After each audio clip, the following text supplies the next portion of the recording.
آپ نے اتنا ڈنڈورا پیٹا ہوا ہے کہ بخاری کی ہر روایت صحیح ہے، قرآن کے بعد صرف بخاری صرف بخاری صرف بخاری.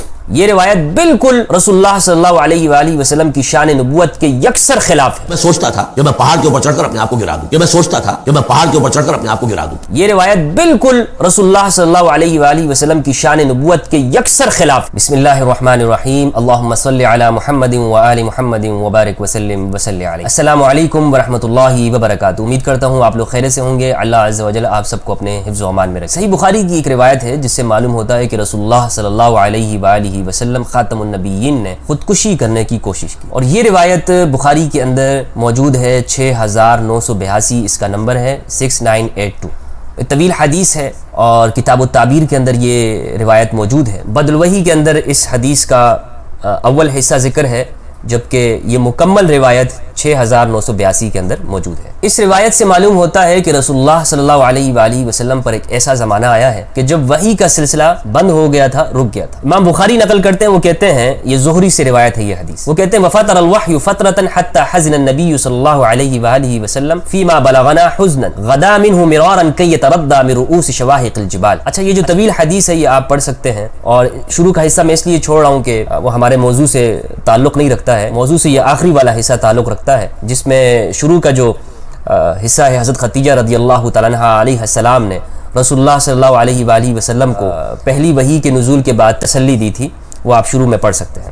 تو ہمارا جو استدلال ہے، جہاں سے ہم گفتگو کر رہے ہیں، آج زیر بحث ہے، وہ یہ آخری حصہ ہے. وَفَطَرَ الْوَحْيُ فَطْرَةً، اور پھر وحی آنے کا زمانہ، وحی آنے کا سلسلہ رک گیا، بند ہو گیا. فطرت وحی کا زمانہ اسے کہتے ہیں. وَفَطَرَ الْوَحْيُ فَطْرَةً، پھر وحی کا زمانہ رک گیا. حَتَّى حَزِنَ النَّبِيُّ صلی اللہ علیہ وآلہ وسلم، یہاں تک کہ آپ غمگین ہو گئے. فِيمَا بَلَغَنَا حُزْنًا غَدَا مِنْهُ مِرَارًا كَيْ يَتَرَدَّى مِنْ رُؤُوسِ شَوَاهِقِ الْجِبَالِ. اتنے آپ غمگین ہوتے تھے کہ آپ بسا اوقات یہ کرتے تھے کہ آپ پہاڑیوں کی چوٹیوں سے چڑھ کر اپنے آپ کو وہاں سے گرانے کی کوشش کرتے. مِرَارًا، یہ کوئی ایک مرتبہ کی بات نہیں ہے، مِرَارًا آپ بار بار ایسا کرتے تھے. فَكُلَّمَا أَوْفَى بِذِرْوَةِ جبل لکی یلقی منہ نفسہ، اور جب بھی آپ اس طرح کوشش کرتے کہ آپ اپنے آپ کو وہاں سے گرا دیں، تبدى لہ جبریل، جبریل سامنے آ جاتے. فقال یا محمد، وہ کہتے ہیں محمد صلی اللہ علیہ وآلہ، انک رسول اللہ حقا، آپ سچے رسول ہیں، آپ یقیناً یقیناً اللہ کے رسول ہیں. فیسکن لذلک جأشہ وتقر نفسه فیرجع، اس سے آپ کو سکون مل جاتا اور آپ لوٹ آتے. فاذا طالت علیہ فترۃ الوحی غدا لمثل ذلک، جب پھر وحی کا سلسلہ رک جاتا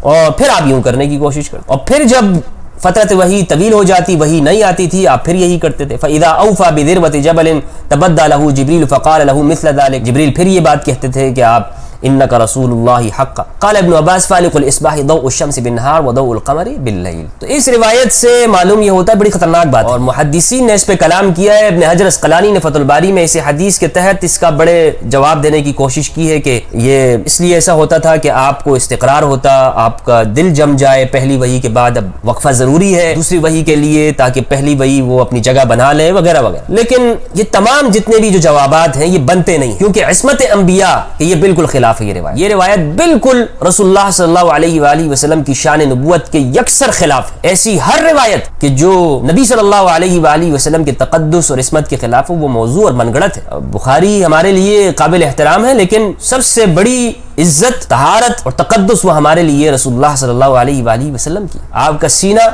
وہ پہاڑوں سے زیادہ مضبوط. لو انزلنا هذا القرآن على جبل لرأيته خاشعا متصدعا من خشية الله، اگر ہم اس قرآن کو کسی پہاڑ پر اتارتے تو آپ دیکھتے کہ وہ بھی لرز جائے اللہ کے خوف. تو رسول اللہ صلی اللہ علیہ وآلہ وسلم کے قلب اطہر کا اندازہ لگائی کہ وہ کتنا مضبوط ہے. وہ نہیں کانپنے والا کہ وہی آ گئی تو وہ پھر کانپنا، اس کے اوپر وہ اس درجے کا خوف طاری ہو جائے، یا وہ دل اتنا کمزور ہو، معاذ اللہ کہ آپ کو معلوم ہی نہیں ہوتا ہو کہ آپ آخر وقت میں کیا کہہ رہے ہیں، یا آپ معاذ اللہ خودکشی کی کوشش کریں. تو یہ آپ صلی اللہ علیہ وآلہ وسلم کی عصمت کے خلاف ہے. اور محدثین نے اس پہ گفتگو کی. ہمارے استاد محترم علامہ غلام رسول سعیدی، شارح صحیح مسلم و مفسر تبیان القرآن، قرآن مجید کے مفسر رحمہ اللہ، وہ فرماتے ہیں، انہوں نے شرح صحیح مسلم میں بھی اس پہ کلام کیا ہے فترت وحی کے باب میں، اور نعم الباری کے اندر بھی اس پہ گفتگو کی ہے. وہ کہتے ہیں کہ یہ زہری کے بلاغات میں سے ہے اور یہ صحیح نہیں ہے. اور ہمارے درس کے اندر انہوں نے ہمیں یہ کہا تھا کہ یہ موضوع روایت ہے، من گڑت روایت، اس کا کوئی بھروسہ نہیں. اور بخاری کے چند روایات کا انہوں نے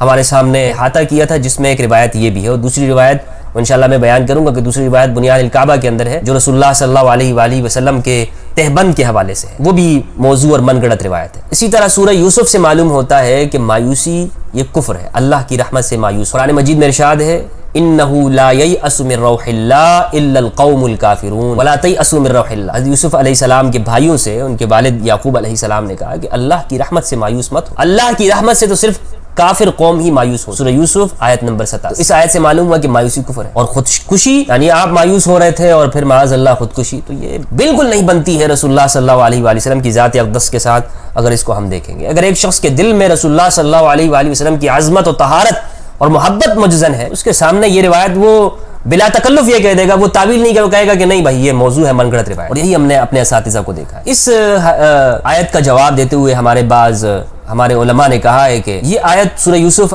کی وہ بعد میں نازل ہوئی ہے، جبکہ یہ واقعہ یہ تو ابتدائی وحی کا ہے، تو یہ تو بعد میں منع کیا گیا ہے آپ کو۔ پہلے تو آپ کو منع نہیں کیا گیا خودکشی سے، آپ پہ پہلے خوف طاری ہوا، آپ نے کوشش کی، یہ تو جو منع کیا گیا تو بہت بعد کی بات ہے، بڑا بہترین جواب ہے۔ لیکن اس کو اگر آپ دیکھیں تو روایت کو اگر آپ دوبارہ سے دیکھیں، غور کریں، پھر سے پڑھیں، تو اس روایت میں ہی آپ کو اس کا جواب مل جائے گا کہ روایت میں یہ ہے کہ جب آپ یہ کوشش کرتے جبرائیل آ جاتے، وہ کہتے ہیں کہ آپ اللہ کے رسول ہیں، سچے رسول ہیں۔ جبرائیل کا آنا وحی ہے، جبرائیل کا آنا یعنی یہ علماء نے لکھا ہے کہ وحی کی صورت میں سے یہ ہے کہ جبرائیل علیہ السلام آتے ہیں، تو وحی تو آ گئی، فتح وحی کا زمانہ ختم ہو گیا، اور جبرائیل علیہ السلام نے آگے کہا کہ آپ اللہ کے رسول ہیں، لیکن اس کے باوجود بھی آپ یہ کام کرتے ہیں، الیاذ باللہ، بار بار کرتے ہیں، اور بار بار جبرائیل امین آتا ہے، تو معاذ اللہ کیا یعنی اس سے تو اگر ہم یہ مان لیں، اس حدیث کو ہم تھوڑے سے لمحے کے لیے بھی مان لیں کہ ایسا ہوا ہے اور آپ کو ایسا پیش آتا تھا، تو پھر تو پہلی وحی بھی مشکوک ہو جائے گی کہ رسول اللہ صلی اللہ علیہ وآلہ وسلم، وہ پہلی وحی پر بھی شک پڑ جائے گا کہ آپ اس پہ بھی اعتبار نہیں کر رہے ہیں۔ جبرائیل آگے بتا بھی رہے ہیں کہ آپ اللہ کے رسول ہیں، تو یہ تو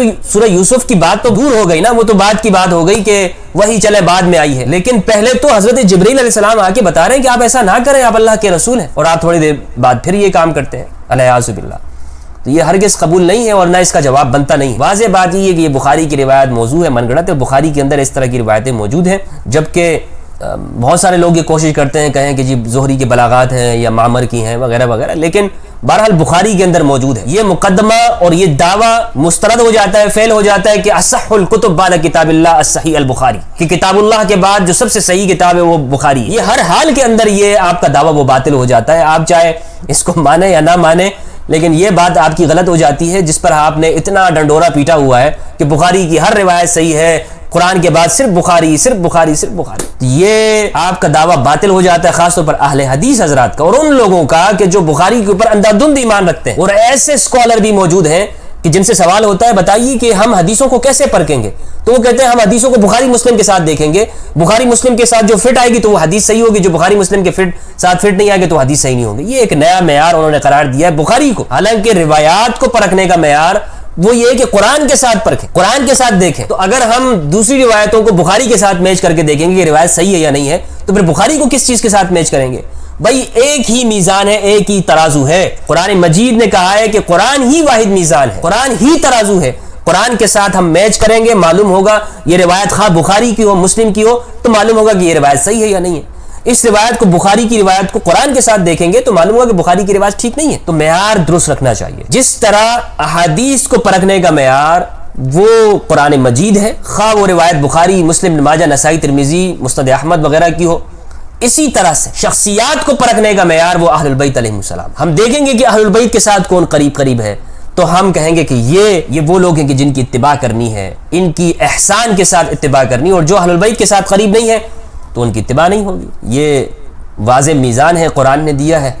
تو اس طرح اگر ہم دیکھتے ہیں یہ روایت میرے نزدیک بخاری کی، جیسے میں نے بتایا بھی کہ ہمارے استاد محترم رحمہ اللہ ان کے نزدیک بھی یہ موضوع ہے۔ پھر یہاں یہ بات کہی جاتی ہے کہ جی بخاری رحمہ اللہ نے ہر حدیث جو ہے وہ 2 رکعت نماز پڑھ کے لکھی ہے، یہ روایت بھی امام بخاری رحمہ اللہ نے 2 رکعت نماز پڑھ کے لکھی ہوگی۔ اللہ سبحانہ و تعالیٰ سے دعا ہے کہ پروردگار بخاری کے درجات کو بلند فرمائے۔ والسلام علیکم ورحمۃ اللہ وبرکاتہ۔